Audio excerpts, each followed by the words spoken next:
Welcome to Good Sex at NYU, a podcast about sex, relationships, health, and mental health in a sex-positive space. So if you're looking for sometimes serious, sometimes funny, and always sex-positive discussions, then you're in the right place. I'm Danielle Elliman, Associate Director of Sexual and Relationship Respect Services at Counseling and Wellness Services. I use she, her pronouns. And I am April Fellers, a nurse and sexual health educator at the Student Health Center. I also use she, her pronouns. We are two white, cisgender, heterosexual, female-identifying clinicians, one with a medical background and the other with mental health experience, who seek to create a space that is inclusive of all identities, backgrounds, and perspectives.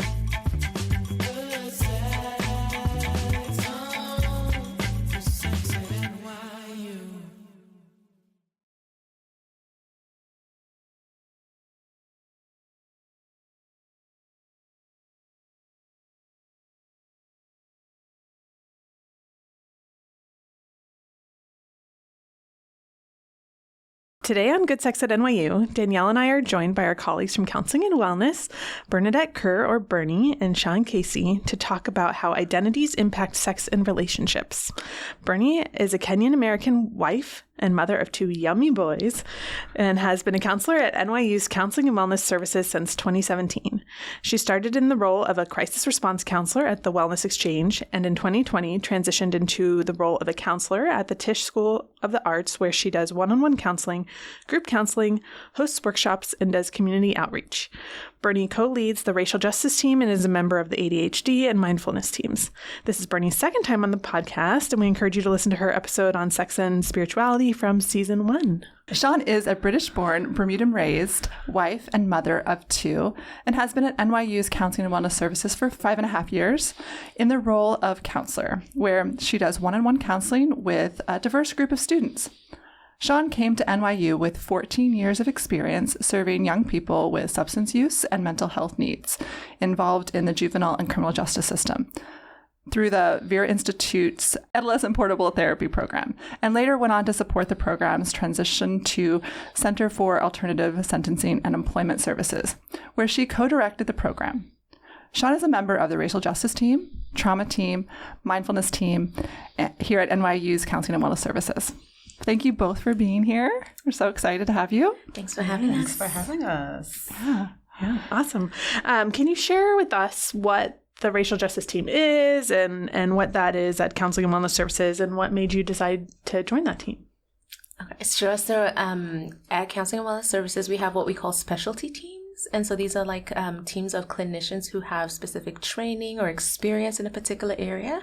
And so even as you mentioned in the intro, like with ADHD and mindfulness for myself, I think you're on the trauma team, Sian.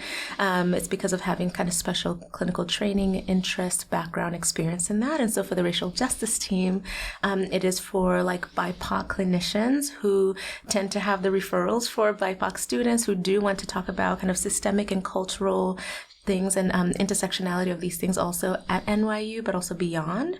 And so the reason for kind of creating that team was to be able to equip the clinicians to continue doing that work really well, supporting ourselves in really heavy work. It started shortly after like the 2020 kind of Black Lives Matter uprising, and just recognizing almost every session was sounding the same, right? Like after the incident with George Floyd, like my sessions were processing that incident over and over. And so as a Black woman in America with a Black husband, a Black father, Black children, I was having a personal experience, but also having to have a clinical experience. And I was like, there has to be other clinicians who are experiencing something similar.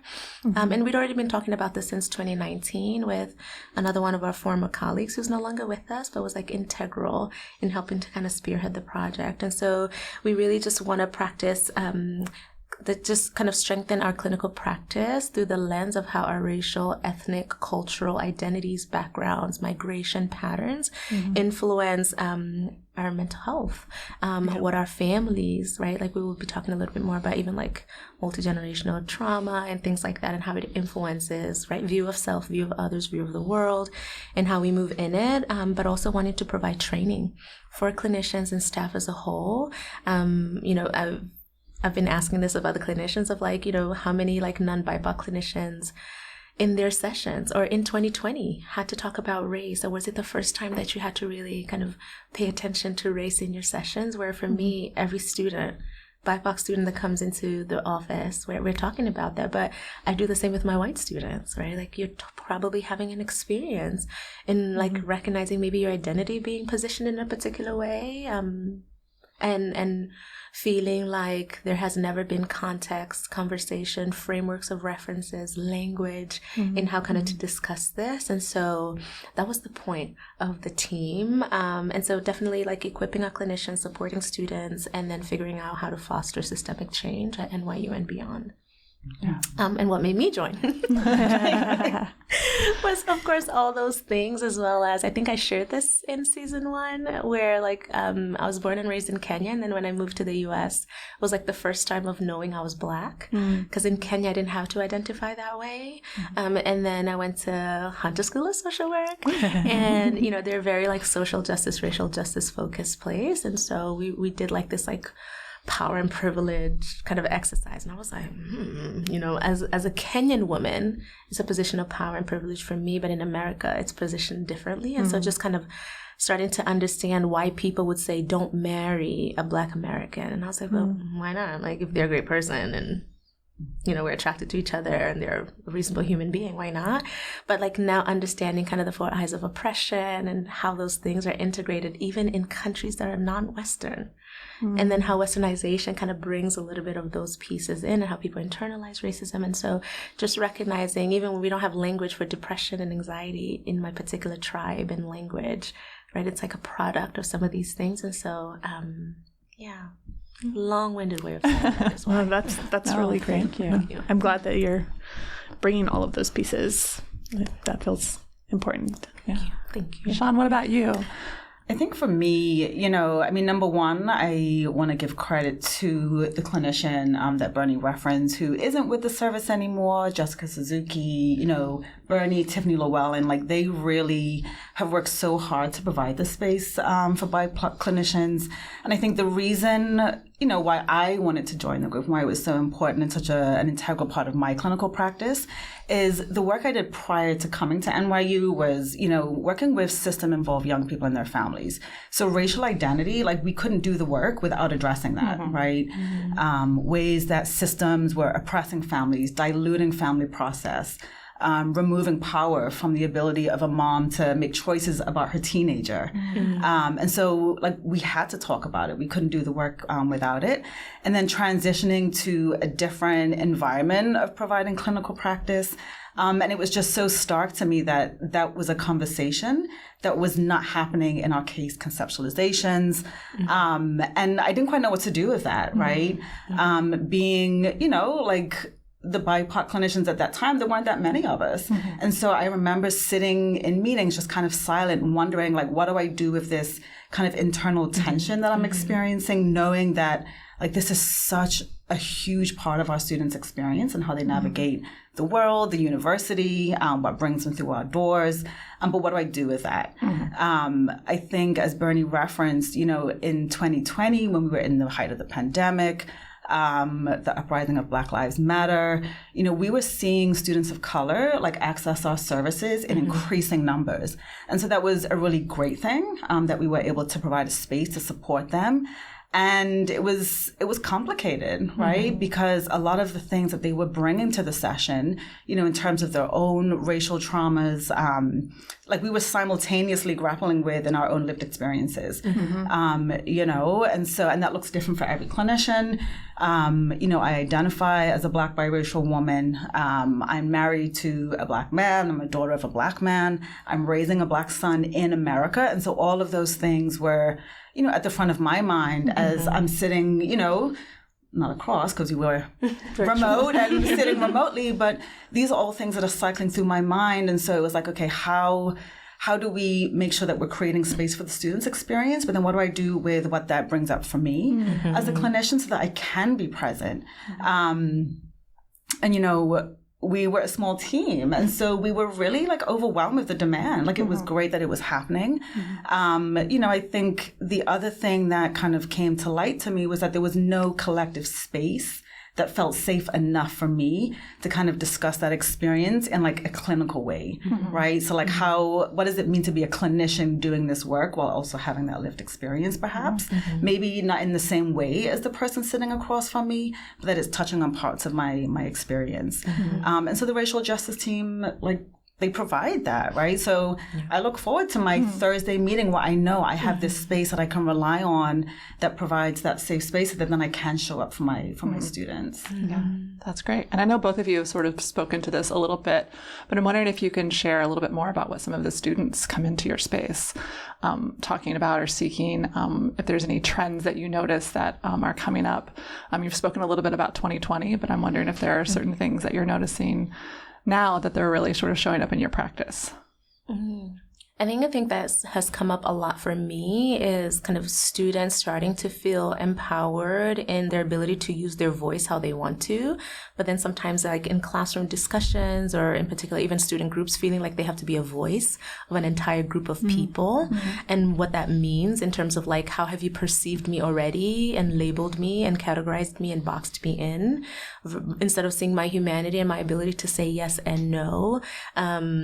And then I'm like the Tisch satellite counselor, and so that's like the School of Arts, and so even in storytelling, right, in how a story is being edited or how a director's pushing back, who are like the historic writers, screenwriters, film, like playwrights that they're studying, and just feeling like there's a lack of representation in that. Or I have like some patients who feel like they're always kind of cast for particular roles that feel stereotypical in many ways and don't feel as complex and diverse as other students. You know, proximity to whiteness comes up a lot, like lighter skinned kind of actors and actresses get positioned a particular way than the darker skinned actors and actresses. And so those are themes that come up a lot, but thankfully, you know, the school has been involving us in just community care and building. And thankfully, like a lot of actors and actresses are very keen and already psychologically minded. And so they seek us out before us having to even seek them. And so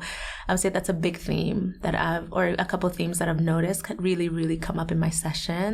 Just recognizing of the power of like self-care that we get to kind of build for ourselves, because it's really hard. It's really hard to make kind of institutional change when the interpersonal and the internal hasn't yet been equipped and strengthened as well. And that's why we talked about like first equipping the clinicians, then supporting the students, and then moving towards the systemic change part. I think I also see a lot of students kind of also looking for the spaces where they have that sense of belonging. Like, you know, when I talk with students about their hopes and expectations of coming to a school like NYU, there's so many varying experiences. So there'll be students that, you know, are really excited about the opportunity to kind of come to like this liberal school and what that might be like. You know, we're in New York City, it's such a diverse city, and then get here and are really impacted by how isolated they feel in their experiences as students of color, having to navigate a space that's perhaps wider than they had imagined, right? And so seeking community, where do they find those communities? You know, I think other themes, and Bernie mentioned this a little bit, but like navigating whiteness in classroom discussions, right? Taking care of whiteness in those moments. So if, you know, the material that's being discussed is racially charged, you know, what is okay perhaps as a person of color to name? And then what do you do with the ripple effect or the aftermath of that? Right? Is it perhaps taking care of white guilt that might come into that conversation and then not quite knowing, you know, okay, what happens to my voice now, my experience that's kind of been put to the back burner. And so, you know, a lot of students will bring these things to sessions to process, like, what do I do with this? Yeah, it reminds me of any kind of trauma where like you tell someone and then they make it about themselves. You know, and then the person who's experienced something is left to sort of take care. Yeah, absolutely. Right. Yeah. So that kind of brings up, you know, I think another issue for me, which is around like intergenerational trauma. And I'm wondering, you know, if that shows up for you all in some of the work that you do with some of our students. Absolutely. I mean, and so I did a little digging on the webs because I think it might be important to like define it, and then we can kind of work with that. So, you know, according to the American Psychological Association Dictionary of Psychology, you know, they really define intergenerational trauma as the transmission of trauma or its legacy in the form of a psychological consequence of an injury or attack poverty, and so forth from the generation experiencing the trauma to subsequent generations. And so, what this means is that this is not like an intentional process, but that it's unintentional, right?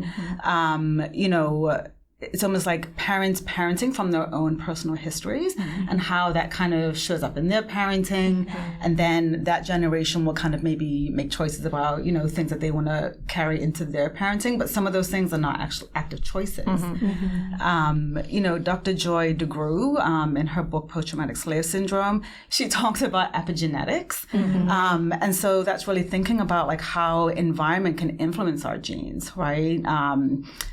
And how trauma gets, transmitted in that sense through the generations. And so, like, this can show up in our behaviors, right? In our belief systems. And these things may have been necessary at some point for, like, survival. And so I think it's so important that we honor that, right? We honor, like, how protective and necessary those survival strategies were. And also be curious about, do we still need to use those right now, right? I think I'm thinking about, concepts like colorism, texturism, where like a flippant comment of like, girl, press your hair, or like it's picture day, straighten your hair, meaning like that is, you're modeling what beauty, right? Or what we crystallize as beauty over time looks like, even though you're not overtly saying coarse hair is not beautiful, right? Like there's a messaging that goes under there, or like don't go out in the sun, right? Like there's messaging around like darker skin is not perceived as more beautiful. I'm thinking about like even ideas of like model minorities and what it's like to, I think it's Dr. Joy DeGruy as well, who gives the example of like two parents, like a white parent and a black parent. Both their kids are doing really well in school. The white parent will more likely be like, oh my gosh, like my kid is doing great. I'm so proud of you. I can't wait to see who you become. And the black parent might be like, keep it up, like watch your friends, like keep your nose in the books, and don't mess up, right? Like just because of knowing we have totally different lived experiences, access to resources, more difficulty bouncing back from any kind of setbacks, right? And so even in recipes that are passed down, that like even health-wise, they might not be the healthiest version, but it's because that's what was accessible, right? That's what they were able to kind of afford, or there were the leftovers that, let's say, from like a chattel slavery perspective, like the white family or the master's family was not going to eat, right? And so just thinking about it from that perspective, I think refugee experiences, so part of my training was working with immigrants and refugees. I'm an immigrant as well. And just even coming into a new place and trying to balance the difference between assimilation and acculturation, and what it means to kind of feel this pull to model the majority culture, while also wanting to stay integrous to your culture of origin, country of origin. If you're taking care of folks back home, and what it means and how you have to manage your finances. There's just so many ways, like the ideas of like intergenerational, multi-generational trauma can show up, right? Growing up in multi-generational homes and how that influences different things, access to resources or the lack thereof. So there are just so many ways that it shows up, and being able to do like a developmental history with someone. And I think that's what Sian was referencing earlier, of when we were doing case conceptualization or even like peer supervision, like it just kind of wasn't coming up. Or let's say like the clinicians of the racial justice team were asking these questions, right? Of like, sure, like this is your racial identity, but how about your ethnicity identity, in terms of like socioeconomic status, in terms of like who makes up your household, how long has your household been made up that way? Where do you live? Have you always lived there? What is migrational patterns in your family? What do you know about your family history, right? Like recognizing as a Kenyan, I know exactly where everyone in my history is buried. I have stories about them. But what about when you run into somebody who doesn't have history beyond the last couple of generations, right? There's something there. Somebody who's a first generation kind of immigrant to the U.S., second, third, fourth, there's like just differences that are happening there. What empowerment feels like in our stories? What do we, even like thinking about what you were saying about being at NYU, we are in the middle of a city, right? We're not like a typical campus.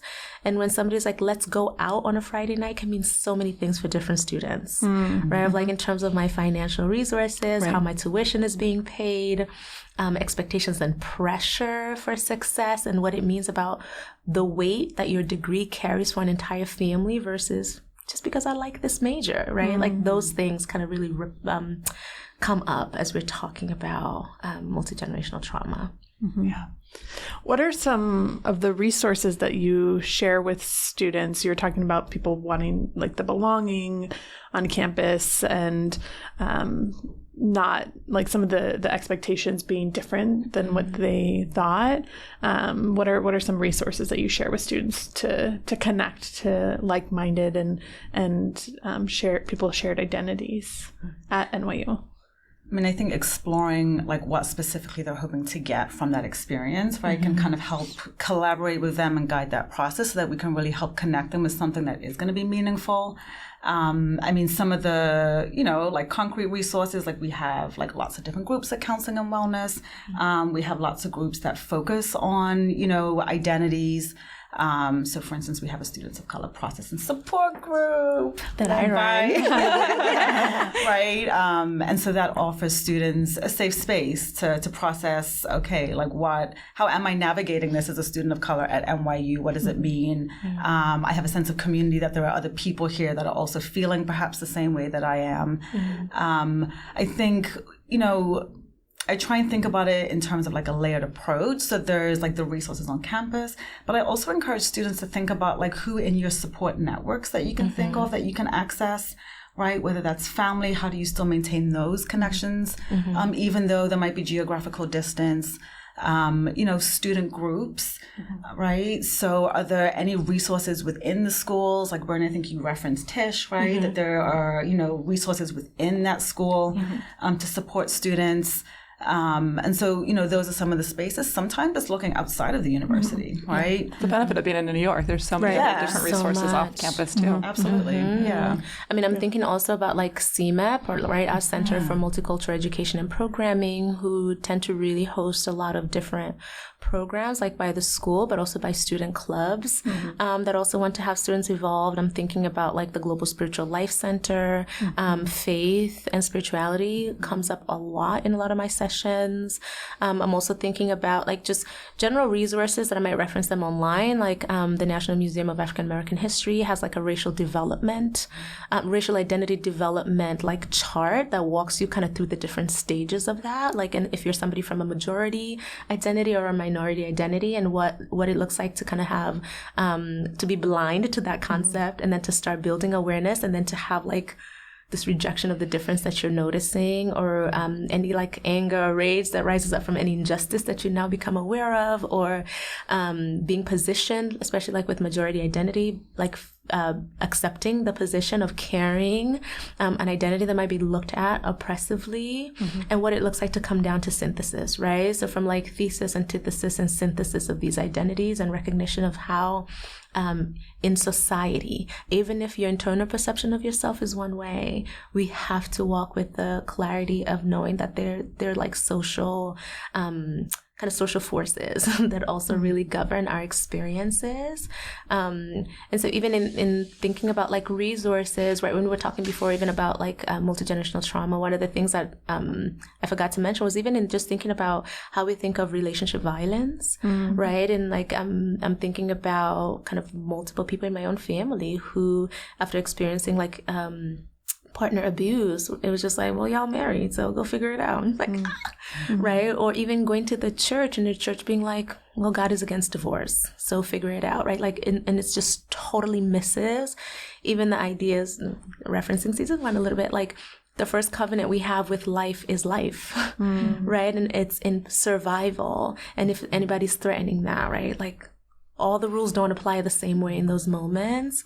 And so even in resources, let's say off campus, with like safety protocol of like, how do you limit your access to your location, access to like your electronics, your emails and things like that, right? So I think it shows up in many ways when we're thinking about resources from like a micro like lens, but also to kind of expanding it to like NYU campus and then like beyond NYU, right? Like I'm always assuming I'm treating my patient for 10 years from now. When you're not a student anyway, I still want you to be able to navigate the world much better than you would feeling like you need me or any other clinician to always be walking with you. It's like, yes, come to therapy for life, but also feel equipped and empowered to navigate your life as a whole. Yeah. And I think that kind of also speaks to, we're talking about like ways that trauma kind of gets transmitted through generations, but so does resilience, right? And so being able to help students like recognize that, how do you tap into that resilience? That has been protective and how can that show up for you now? I think that's also a really important message, because while in our sessions, we're kind of helping students like make connections, right? They'll come and like, they'll talk about some of these patterns, right? Like I'm noticing this is coming up for me. When we start unpacking, like, well, let's maybe take a look at like where you learned that, right? Like what function did it serve? We can connect it back. And so I think having that awareness, it's empowering. It gives you choice and agency to think about, okay, like, is this something that maybe now I can do a bit differently? And how do I tap into my resilience to kind of help me with that process? Yeah.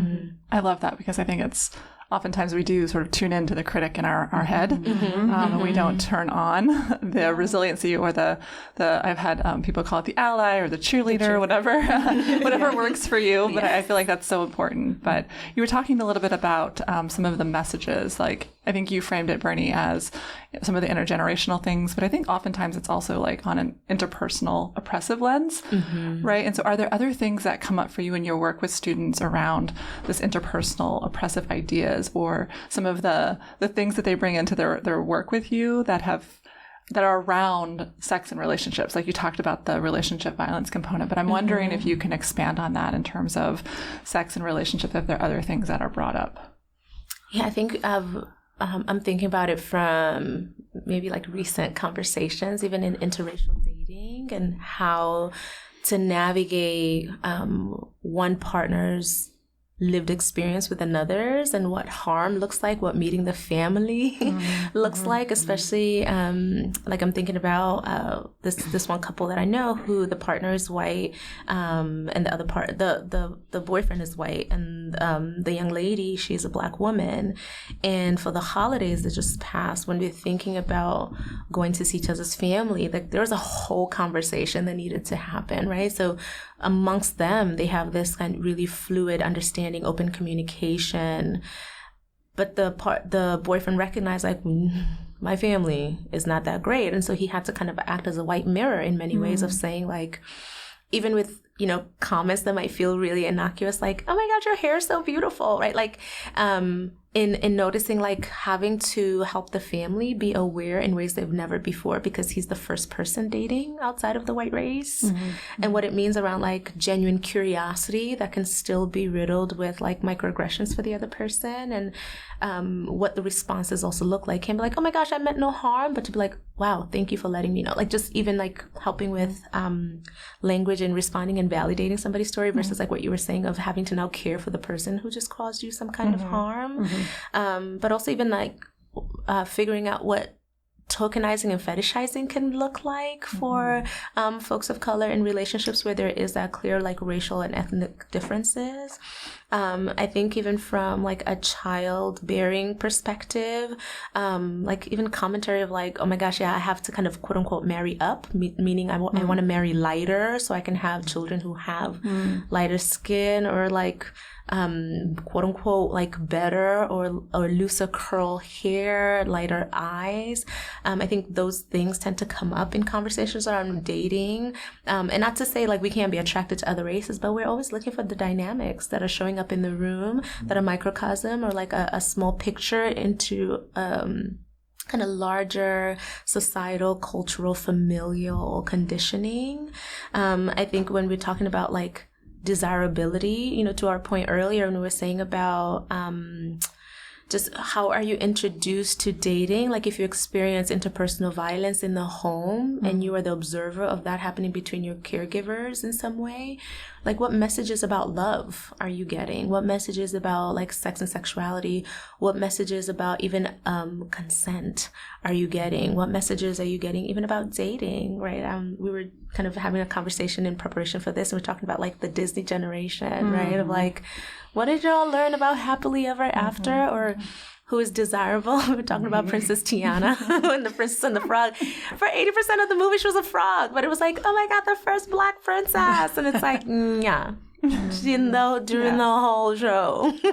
And the first Black princess with very specific features, right? And so even as a mom, I'm lighter skin, right? I have looser curls. And so just kind of acknowledging ways that offers me privilege when we think about like how, European standards of beauty are centered. Whereas my daughter, there isn't that ambiguity in terms of her identity. And so, to like the point of like the Disney princess, era, it's like having to be really intentional to make sure that she is seen in the books she reads, the toys she plays with, the media that she's watching, so that she can like feel that sense of pride and celebrate her Blackness. And so I think, that's one way that it kind of shows up in relationships. It's something that my husband and I talk a lot about, also with our son, making sure that he views, right, Blackness, in all of its beauty. Because we know that once they leave our four walls, they're going to be confronted with all of these messages, right? Sure. Bernie, when you were mentioning, the piece about interracial dating, my mother is a white British woman and my dad is a Black Bermudian man. And just, knowing their story and how like racism like really impacted how they began their marriage.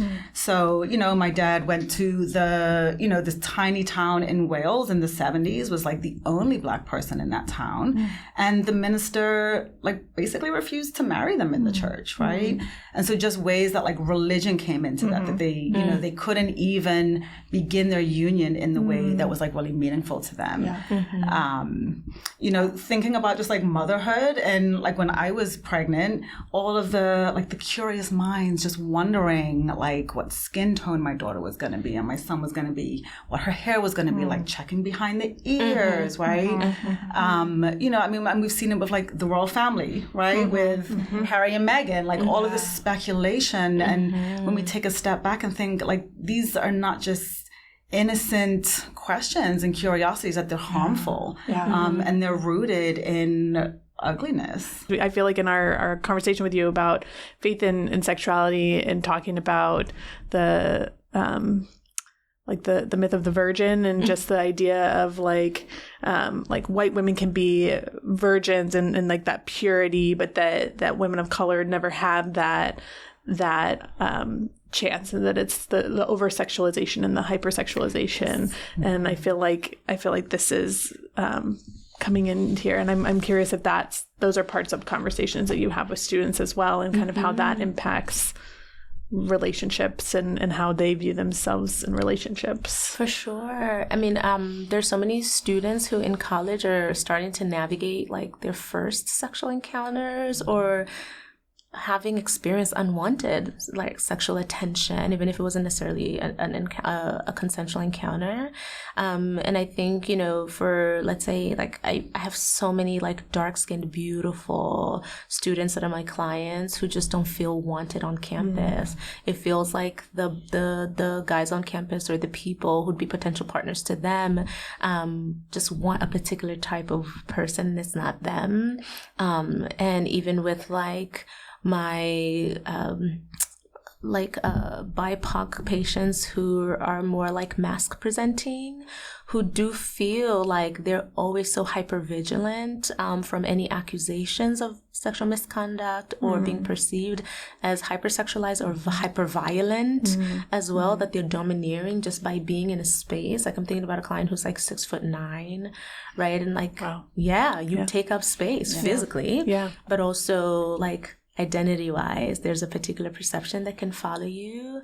There's just so many incidents of like, I don't want to date because, I don't want to date because I feel like I'm not attractive. I feel unwanted. I feel like it's already assumed the worst of me as being dangerous. I'm not getting people approaching me. People are not responding to my interests well, or not responding to me as considering me as a long-term partner versus somebody to just have flings with, right? So it shows up in that. And so really always having conversations even around like sexual citizenship, right? Like, of course, from like the understanding the campus climate that led to that kind of dialogue, but trying to use it from an empowered, liberated stance as well, that you do have this right to your desires, to what you want, as long as it doesn't impede on somebody else's safety and their own pleasure as well.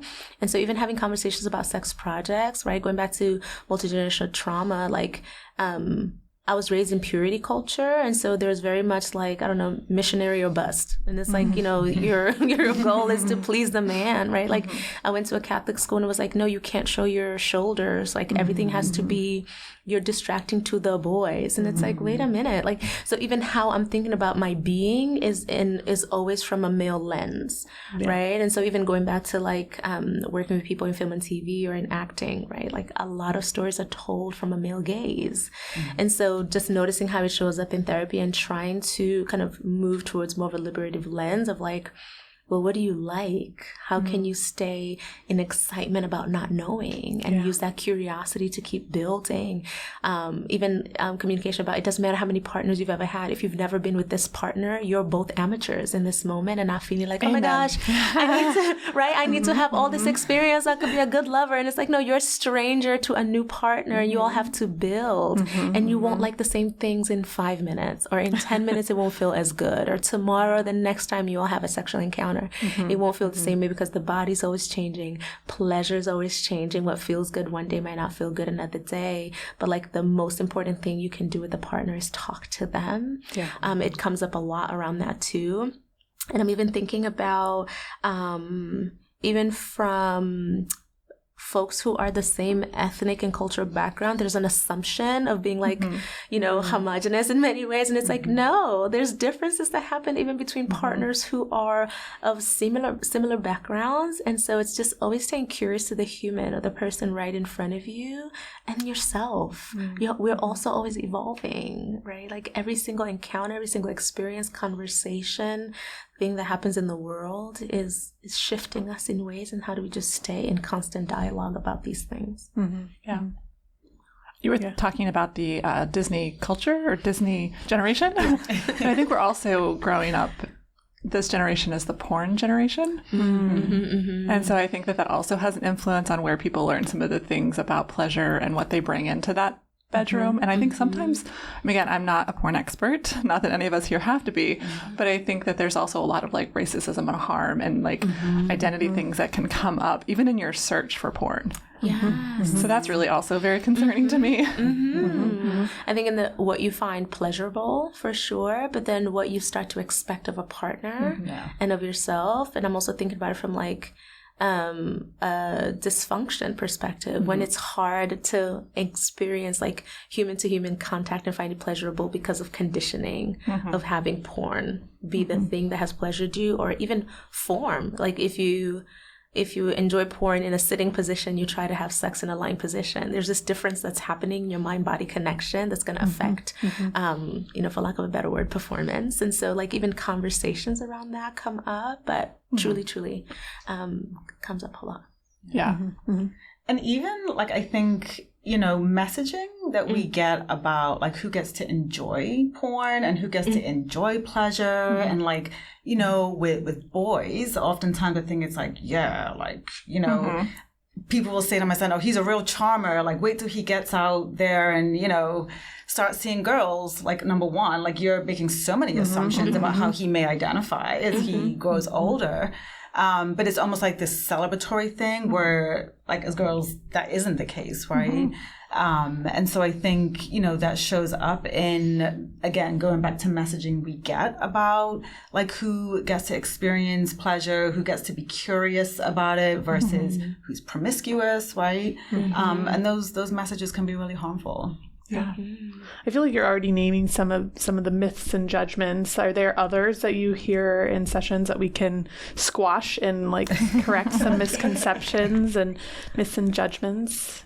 Some of the misconceptions or myths that float around are about penis size. Let's talk penis about size, it. right? Like attributes. Who's more sexually liberal, right?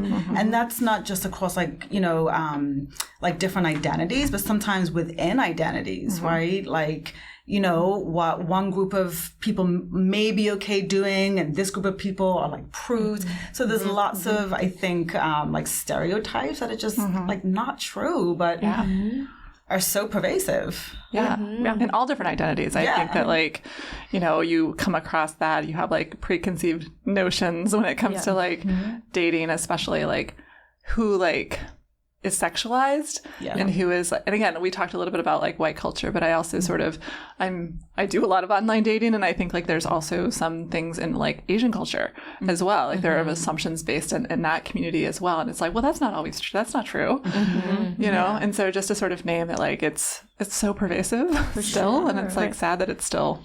I think that goes back to what you were saying, Bernie, in terms of it's all about the communication, and we need to put our stereotypes and our preconceived notions aside and really just talk to the person in front of us. And I think that's a theme that we always have, communication. Yes, 100%. What do you want? What are you looking for? Yes. Yeah. And even today, right? What do you want today? Yeah.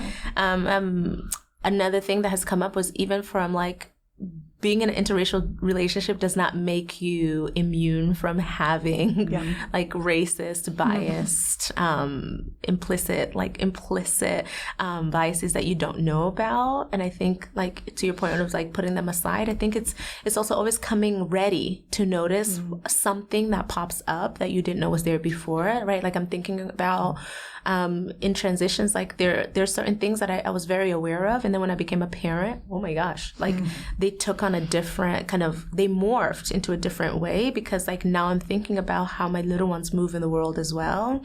But also this new concept that I learned on social media of matrescence, right? Almost like an adolescence for motherhood, and how your view of self, your goals, your things might change because you have entered into this new dynamic and relationship with little people that has really transformed your world significantly. And so even those going to bring kind of different things and considerations, especially in conversations for partners who have different expressions, whether it's sexual expressions, racial, ethnic expressions, and identities. Even how it now starts to affect conversations with extended family. When we're talking about that intergenerational piece, it's recognizing especially as a woman who's now raising boys, I'm just honey, you're modeling. You're modeling to our boys in many ways that I can't. And so also being aware of his family in ways that I didn't have to be aware of before, or maybe I just couldn't be aware of before, of my own family in ways that I wasn't aware of before, right?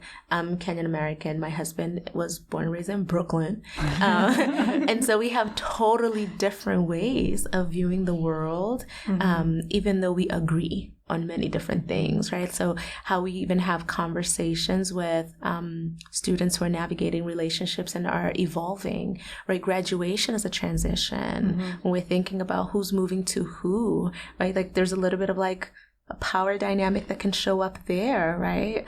And how do we recognize it? But still, even if you arrive at the decision of going towards one partner's ventures, but was it consensual because it benefits the unit as a whole versus there's this struggle and just somebody had to acquiesce without there being agreement, right? Coercion or potentially the fear of loss of the relationship, right? Because I think that that's really important. Yeah,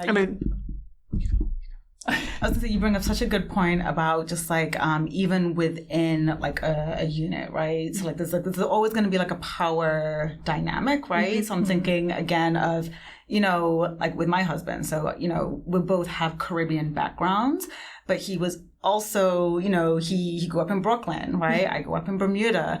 And so, that shows up in our dynamic. And even, last night as he's like kind of coaching me and like helping me calm my nerves for, today, even just noticing like how things like even like language means something different to me versus him, right? And so, we were talking about like this, like the idea, and this is something that we might talk about a little later, but, Ken Hardy, talks a lot about like our subjugated and privileged selves. So even, thinking about what that looks like across different parts of our identities, right? Like how parts have privilege, some parts, are oppressed.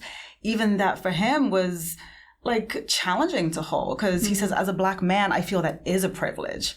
Right. And so kind of talking through how like what that meant to him, why that was like so triggering. Right. But then also I think it highlighted, ways that it can be so, even when we're working within like a structural framework, right? Like these cells are part of a framework. It can be really easy though to sometimes like even adopt it to be like, this is like an oppressed part that's subjugated that can also feel harming in a way. And so that even, in reflection was like a moment for me to take a step back and think like, okay, there was something about this interaction that may have harmed him, right? So even within our dynamic, it's so important just to be mindful of like which self is showing up when, and just to be aware of it, you know?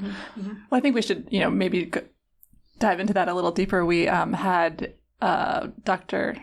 Rodriguez, the Dean of Students, on the podcast earlier in the season, and he mentioned like a very, I think, important quote that I really like, and so I'm gonna like quote him. But he mentioned that we often experience the world through our subordinate or oppressive identities, but engage it and interact with it through our dominant and privileged identities. And so since you were sort of speaking to that, I'm wondering if you all can like, tell me like either like how this shows up in your work or how this shows up for you. I mean, again, to kind of like reference Dr. Ken Hardy, I think, thinking about what it means within a power structure, like in America, right? Like it might look different in other parts of the world. But, there are ways that some of our identities, grant us access to certain things, and then other parts where we experience harm. So for me, like, when I think about like my different selves, so like the privileged parts, right? I'm cisgender, I'm straight, I am educated, right? I've been to college and to graduate school. And there are others. Now thinking about like perhaps what he would describe as the subjugated cells might be like gender, right? As a woman of color, although even within that subjugated self, there's privilege, right? Because I am a lighter skinned, phenotypically more ambiguous woman of color, right? Immigration, right? So I'm not a citizen in this country. However, right, I, am a permanent resident here. So that offers me protections that, some other people are not afforded in this country. And so it's just, kind of being aware of what part of myself is showing up when sometimes, it's important for me to take up space, but when is it important for me to not take up space, right? When do, I also need to play a role in taking that step back so that other voices can be heard. I was thinking about, because this question really got my mind, right? Because I was like, wait a minute, let me think about that. But I think even just being here on the podcast speaks to how we're engaging, like, the world through our, like, dominant selves, right? Like, the fact that we, have degrees and that we are employed by NYU, right? It affords us to be here. And so when I kind of thought about it in that way, I was like, I could see how this kind of connects with that quote. Yeah. I mean, when I first read the quote, I was like, what? I was like, wait, break it down.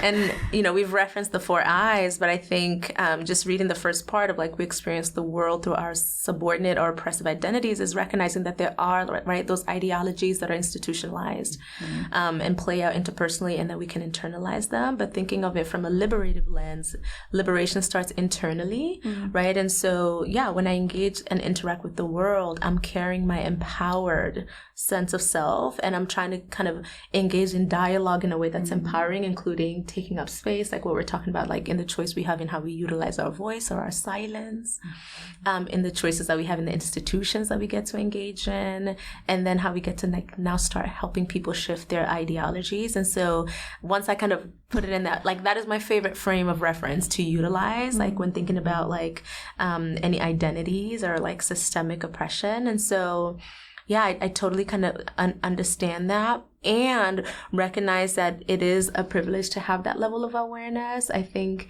even in working with students, right, going back to what we're saying of where they're navigating relationships outside of family, they're experiencing freedom in a way that they maybe haven't had it before when they lived at home or in whatever restrictions and parameters that their families might have imposed on them. And now that they're like in a whole city where like, I don't know, getting catcalled, right, and having to kind of really navigate what that means to just kind of have somebody see your physical self and then feel like they have a right and a privilege to comment or kind of make noises at you on the street. Or show their penis. On the subway. I had someone recently in my office, like, because of that, you know, and you're like, having to adjust to that and from different lenses, you know, like 100%. How your identity shows up in that too. And so I think I will hold on to this quote because I really did have to chew it over. And like I said in our prep, I was like talking about it, I was like, I need to like sit with this some more. But I think hearing you, but also hearing it in the context of what Dr. Rodriguez was also like the conversation that you had together, it did help to kind of build a little bit more context and to arrive at like, no, yeah, it's so true. And where we have agency and choice and feeling empowered, where we recognize we don't have total control, but what is like the indirect control that we can have in anything? What are the things that we do have no control over? And how do we navigate still from an empowered lens, even in those situations, for sure. Yeah. Well, I appreciate that because I found that quote to be really nice and helpful for me. I was like, oh, yeah, that like really sort of clarifies things for me, and hearing you all also helped to, oh yeah, that's what's been in my brain. So I really appreciate that. But I'm also, this isn't a prepared question, but I'm wondering if maybe we can just talk about the fact that like, you know, our podcast is April and I, but we're also two white women. And so you're sitting here with, you know, two people who have, you know, some level of privilege. And so I'm just, you know, wanting to name that because I think so often we're so scared to like name those things and just wanting to like make sure like we've, you know, given space for everything that you want to like share and put forward. If there's anything that we've done that may have caused harm in our, you know, interaction and or with our questions, but just wanted to give space for that because again, I appreciate you all coming here and talking about this, but also naming our privilege in the space. Yeah, I mean, and I really appreciate that because I think just naming it is so essential. You know, it reminds me, again, to go back to Ken Hardy, but, you know, he talks about, like, it doesn't just stop with once we identify, like, those parts of ourselves. It's like, now what, right? So, like, constructive engagement is how do we then kind of come together to have dialogue and have discussion, you know, on, like, how things can be done differently or how healing can happen. I think there's a beautiful modeling that's happening here, right? Even in you being the one to name it, with the invitation, with kind of the intentionality in the guests that you all have had here. I think it's just incredible just to see the breadth of conversation, of ideas, of humanizing folks has happened here. And so thank you. I think I've talked before about the idea of like white mirrors, of they're just spaces that like Sean and I cannot go into, right? And so there's just something about your podcast that you and April can have incredible conversations or vantage points that we just can't have, either from lived experience or just kind of opportunity, or even recognizing our role and how we hold a type of, you know, different role in the school and even in sessions with folks that I think gets to come out here. And so thank you. Thank you. Yeah, I think it's a fine balance between wanting to bring in folks to talk about their lived experiences and us not trying to pretend we know about the lived experience, but also then not trying to put the work on you all to explain all of these things. So I do really appreciate you both coming here, and also we want to continue to have these difficult conversations and be able to educate ourselves and push that out to the community as well, and not rely on other folks to do the educating that we need to do. Yeah. Well, I think like deeply rooted in our work is really trying to unpack a lot of oppressive views. And I think that oftentimes we don't see the intersection of trying to, prevent sexual and relationship harm with other things like racial harm and racial trauma, but they're so intersected because of how oppression is. It oppresses people. So, just to sort of name that, like, I think we really try very hard, but we do recognize that we are, similar in our identities, not exactly the same. And I think but what we present from the outside looks very similar to people. And so just wanted to put that out there. So I appreciate off the cuff question. But thank you all so much for being here. Is there anything else that we haven't spoken about that you feel like you would want to have in the conversation? I think I'm looking at this one comment that's at the top of the page that I missed, but it's the idea that a celebration of our BIPOC identities is not a threat to whiteness either. I think even in the conversations that we're having, it's humanizing all of us, right? In the different identities, none of us got to choose to carry in the world as well. Because I think that there's been a lot of conversation even with clients, but also in personal spaces where it feels like to fight anti-Blackness, you kind of have to now become anti-whiteness. And I think, sure, whiteness as the ideology itself, in white supremacy, want to fight that. And the humans carrying those identities, we don't want to forget folks either, or to now create a different version of harm. So it might not be systemic oppression, but it's harm nonetheless as well. And so just being mindful of that too, because there's a way that, if I am a survivor, let's say, of breast cancer, and I go to the breast cancer walk, I'm not anti-prostate cancer, right? And so how do we walk in that of when somebody is talking about a particular part of their lived experience, not to now center ourselves in it and look at it as a threat to me, and that's how any phobia is kind of birthed, is feeling like somebody else's experience becomes an automatic threat to mine. And so just mindfulness of that, especially when it comes to sex, dating, relationships, formulating our own racial identities, navigating different types of unions that might happen between folks, even if it's multi-partner unions, and what a triangulation of race can also look like. Just really being aware and communicative about it through and through. I think that also just speaks to a lot of broader, bigger issues that are going on in the world as well. Oh my gosh, yes. Absolutely.